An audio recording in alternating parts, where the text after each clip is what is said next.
The time is just gone 10 minutes to 10 a.m. and we are now going to be joined by Abdullah Sujee, principal. He's been an educator for many years, a media personality, and he's written this book, which is called Teach and Lead, an autobiography of himself, sharing in the life's experiences that he has enjoyed. Abdullah, assalamu alaikum wa rahmatullahi wa barakatuh, Juma Mubarak, and once again, we welcome you to the show. Wa alaikum salam, and thank you for having me on the program, and excited to be on, and I hope we have no issues with our line now. Well, no, Jazakallah we khair. certainly won't. I know we were having a bit of a problem with signals, but I think this book, obviously, having squished through this book, a very, very interesting book, and obviously looking at yourself, looking at your life, looking at writing your autobiography. And one thing that's caught my eye is I've seen the comments that have come through on the book with by the forward, particularly by Muhammad Shahid Abdul, where he speaks about your book reminding us about the purity of life through the lens of an educator. Now, for this for me is very, very profound, a very, very profound statement, but also at the same time telling me who you are and what you have achieved in your life, Abdullah. Jazakallah khair. Yes, writing a book is an excellent endeavor to realize the greater, vicissitudes of life, to understand life, and to appreciate living and to live within the present moment. Writing an autobiography puts you out there and makes you very, very vulnerable to the world because now they have a book which they judge you by. And having said that, I have done something different with this book in the sense that I've incorporated the genre of of leadership and management writing into it. So it's not just an autobiography of my life. Rather, it's a management tool. It's a leadership tool for teachers, or for anyone for that matter, as a principal on a management team, to understand how to navigate all of what we experience, whether it's a trip to the zoo, for example, or a meeting with a teacher. It is to incite. I mean, it is written to inspire people to write about their own lives. Inayat, we all are reading books of Elon Musk and Branson and all these people who have done excellent things, and they have shown us through their life of struggle that they've become wonderful and successful. But you and I also, our lives are also meaningful. We also have been created by Allah. So if we put our lives into word, into writing, surely it will have a legacy, it will have a legend for people to follow on. And if Inayat Wadi were to write this book, surely there would be amazing things that others would learn from, and it would live beyond your time. So when Shahid Abdul wrote that, he is still the attaché, the South African attaché on assignment in Mozambique. It was very pleasing to note that a teacher's influence is so vast and we don't know where it stops. And the fact that he could pick up on a classroom lesson and write that forward indicates that our life is worth living, Inayat. Well, it certainly is because at the end of the day, one can never underestimate the role of people like yourself as an educator, as a principal. And this is the reason why, you said it's being used as a management tool. This is the reason why you call your book, the title of the book is Teach and Lead, because this is exactly what it's intended to do. It's required to be motivate people, a tool that can change, a tool that can shape society, because one cannot underestimate the role of an educator. This is a legacy that you leave for generations to come. And I'm sure you've had these experiences over the years, whether you've been in Saudi Arabia, whether you've been in Roshni, now you are in Durban, and wherever you've been, you've left your mark. But more importantly, it's a legacy and the lives that you have touched. And not only talking about children, but we're talking about humanity at large, Abdullah. Yes, that's a loaded comment. So the book is designed in chapters with a end of teaching points and leading points, making it for the reader a resource menu, having to showcase to the reader that your life is worth documenting. And when you document your life, you begin to see its importance. And once the importance registers in the reader's mind, your action becomes part of their life. And that's a way of living beyond your time. We live the sunnah of Nabi Sallallahu Alaihi Wasallam because we imbibe it in what has been recorded in the hadith and obviously in the Quran, which is the manual as well. So, Inayat, it has been an exhausting 4 years of writing this book, putting it together. I've lost so many thousands of words because of a computer glitch. And the one aspect, the one chapter which I somehow did not expand on, but it's in my website, is my visit to Palestine. And I've written that on my website, abdullahsujee.com. So this book is to illustrate exactly what you commented on, leaving a legacy, becoming a legend within your time. And it's a wonderful experience to read something of a person who's still alive and you can actually touch and feel him. Like you've read part of this book, you formed an opinion. Here we're talking about it. So I've written this book with the intention to keep alive my father's legacy, and he passed away in 1983. When I realized that people up to today are talking about him, and they were his pupils and they were his friends. And I asked myself, what is it that I'm doing for my late dad that will be a boon, a favor for him in the akhirah? And that is why this book is dedicated to him, because his legacy is still so strong, 30 years and more after his death. So this book is dedicated to him to keep alive his legacy through the children that he had. And alhamdulillah, I'm one of them. So legacies are written in the actions of people. When documented, they become permanent. So this book is already on Kindle. It's available on the Kindle. I've done the self-publish of this book. I did not go the publisher route. So, I need to sell these books as well to people, because I need to make them understand the possibility they have within themselves to write and to become self-reliant and independent. So it is very difficult to write an autobiography, because really you put yourself out for criticism, you put yourself out there to be judged and to be pounced upon as well. Because life also, while it's amazing and brilliant, there's a cruel segment to it as well, Inayat. Exactly. And also, I think, Abdullah, I'm just going through, as you are talking, I'm going through the contents page, because I think you and I will spend a better part of an entire hour discussing the details that is contained in the book. And, just looking at some of the issues that you highlight in the book on becoming a teacher. You speak even of your time that we were colleagues at CII, your time in the media, making airwaves. What's it like in teaching abroad? Because we know that this is an option that many teachers are considering and many have taken up as well. We know many of our teachers have gone abroad. What is it like being a headmaster at the school? Friendship with people, role models. Now, all of this is contained because these are all people that shape your thought process, they shape your life as well. And you look up to people because we are social beings. And especially being an educator, being a teacher, being a principal, you are in contact with people all the time, making a difference in their lives, but also at the same time recognizing the difference that people have made in your own personal life, Abdullah. Yes, that's such an important observation. I've taken every part of my teaching life and put it down as chapters in the book, again, to teach people that your life is worth examining. A life unexamined is a poor one. Now, talking about CAI, in fact, at Radio Islam, where I started, it was the first radio station, and there we were paid with miswaks and books on the shelf, and your incentive was to take a recording of yours home on a TDK cassette. And I kept all of that. And eventually, I had to dispose of it because it has been in the house from years ago.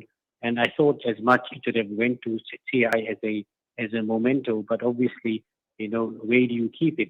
So I've taken every part of my life and given it an expression to illustrate the point that we can learn from our experiences. And we are all not the Leonardo da Vinci's. We are all not the Elon Musk's.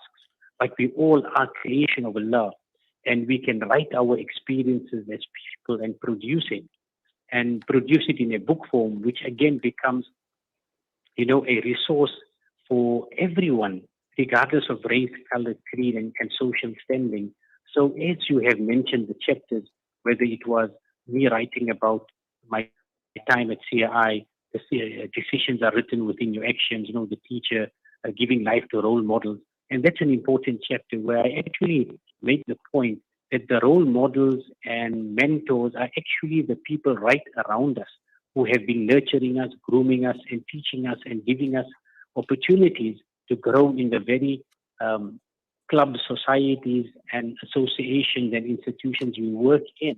However, because of human nature, we tend to ignore it and we look beyond them, and that is not good. You see, the people who you are working with now, who are giving you this opportunity to have a slot on Salam Media as an example, are actually role modeling some sort of charity to you. That here's an opportunity to put yourself out there. So to the young, to the old, it is there to say, find the person around you, within your company, within your circle, within your family, who are actually your role models. And here I have zoned in on the friends of my late father, friends that I've worked with at the Association of Muslim Schools, and I've actually learned so much from them. And the fact that I've learned so much from them makes them a role model as well. Yes, and obviously there are far too many personalities, Abdullah, that we can mention. Like I said, we can go on, but also I think what I found interesting is to, apart from just looking at yourself in the education sector, looking at some of your experiences, and one of them is. That stands out for me in the book is when you speak about 9/11 and the event of 9/11 and how that had basically shaped certain things as well, some of the challenges. You speak about stereotypes, you speak about prejudices, you speak about generalizing, and all those type of things. Now, all of this at the end of the day, upon reflection, looking back at your life, these are issues that are important because this is what we are faced with on a day-to-day basis. These are the challenges that we are faced with. So it's not only about classroom type teaching, it's not about being just a principal at a school where you're dealing with learners and educators. It's basically an entire world, and a world that is shaping our thoughts, our minds, and more importantly, in terms of learning from these experiences, and also getting people to draw from your experiences and take lessons, Abdullah. Yes, it's important that you mentioned that September 11th was a remarkable experience because we were in Saudi Arabia and this whole thing happened. And I remember it was a very tense period there in Saudi Arabia because the target was Usama, and it was a terrible time in history that actually happened. And it made me realize the importance of being connected to the world around you, to be aware of the contemporary issues, to be social, politically aware of the country in which you live. And that was an opening. It opened my mind to become more sensitive to what Islam represents to the world, and how Islam is presented. And that is why, Inayat, I make the point that we're trying to get this book into schools where we want to give probably, 5 books to each management team, particularly, in the townships. And they will then read this and they will reframe their worldview and perspectives of Islam, because this book is not a lecture about Islam, but it gives you an ordinary man's experience of how he also had to navigate challenges in a very terrible time. So to the listeners out there, if you want to do something like that, please contact Salam Media and we can do something for the benefit of humanity. And that is what September 11 taught me, to work to be a benefactor for humanity, not to be caught up in the stereotypes and generalizations that is flouted in the media, because that is dangerous. So the book is also teaching you how to become a critical thinker, how to look at world events from a perspective of knowledge and understanding, and not from a reactive stance of just voicing people's opinion that you get on Facebook and media. You see, so that is what we want to look at in our. And the book is therefore a tool, as I said again, to teach you how to plan your life, how to have life goals, and how to word them down, and how to um, you know become a person who is driven by ambition rather than living daily like a hamster on a wheel, just running around and doing the mundane. And you take the mundane as so great. So, yeah, it has been and will always be that indelible imprint on my mind, September 11th, because up to today, there's so many contentious issues against the wide held opinions as to why it happened. And Saudi Arabia taught me that don't just take things on face value, look into it, research it, and make it real, because it showed me that there are people out there who are very intelligent, very sharp, and they did not buy the rhetoric that was pushed out in the media. That is why in the book you'll find there's a picture in the picture perfect section of how the article there it says, they want to do. It says Luke Mecca, U.S. magazine editor, and that was in the Arab News on the 19th of the third month, 2002, Arab News. So yeah, Mm. it was important that I had to experience and that that at that Well, time it Abdullah, was. yes, like I said, is there is just so much that we can still unpack in the book, and I'm sure that people would want to get their hands on this book. Where do they get it? How is it available? Look, I've got hard copies, so what I will do in it, I'll give you a Google form link so they can purchase it on the Google form, and I can courier it to them. And it's also available on Kindle on Amazon. It's also available there for the people in Durban. You can come to Al Falah College, and I can work out a plan to get it to you if you are living in the Durban area. And I've also made copies available in Roshni for people living in that area for them to get it from a place which I've organized. By and large, is through courier. I self-publish. I've applied to exclusive books to get it on their shelf. I'm waiting for a response. And I want to I'm also getting it into certain bookstores. I've left a few copies at Haripita in Harrismith, so people can purchase it at 200 Rand. And United, I'm also looking, as I said, for sponsors, people who are willing to get this book into schools. And just yesterday, I met a gentleman from Varsity College, and he's taken a copy and he wants to introduce it into the universities in the education faculty. And also, I've met my editor, Jamil and Esani, and he's also trying to get it into universities for third year students. Similarly, for Memuna Kalu, who's the lecturer, the professor at the UJ University, and she also is looking at getting it into as a reader for third and fourth year teaching students, but it has a reach beyond that. So perhaps using your influence and Salam Media's foundation can actually look at something like that. And, if ever you need some, I can drop some of it, Salam Media, to make it available there, and it can go. And there's a charity also that we attach to the book. Jazakallah, brother Inayat, for asking that. Well, Jazakallah to you as well, Abdullah, for coming on talking to us this morning. We wish you all the best, inshallah. And once again, we congratulate, we say Mubarak to you on this book as well. I know, Les, you mentioned it's been 4 years, 4 long years, and it's not easy writing a book, writing about yourself, but more importantly, it's a message. And I believe that it has got a very, very powerful message for the reader and for people who will get their hands on this book, inshallah. But for now, we wish you all the best. Have yourself a wonderful Jummah. Allah keep you safe. Allah keep you healthy. And Allah keep you strong enough to be of service to humanity, which you have been throughout your entire life, Abdullah. All the best to you, my brother. Assalamu alaikum wa rahmatullahi wa barakatuh. Wa alaikum salam wa rahmatullahi wa barakatuh. Alhamdulillah. Abdullah Sujee joining us, the author of the book, and the book is called Teach and Lead. With that, we are going to be signing off for this morning here on Salam Media. Once again, to all our listeners, our viewers, we thank you for listening in, for viewing us, and have yourself a great weekend, a wonderful Jummah, inshallah. Assalamu alaikum wa rahmatullahi wa barakatuh.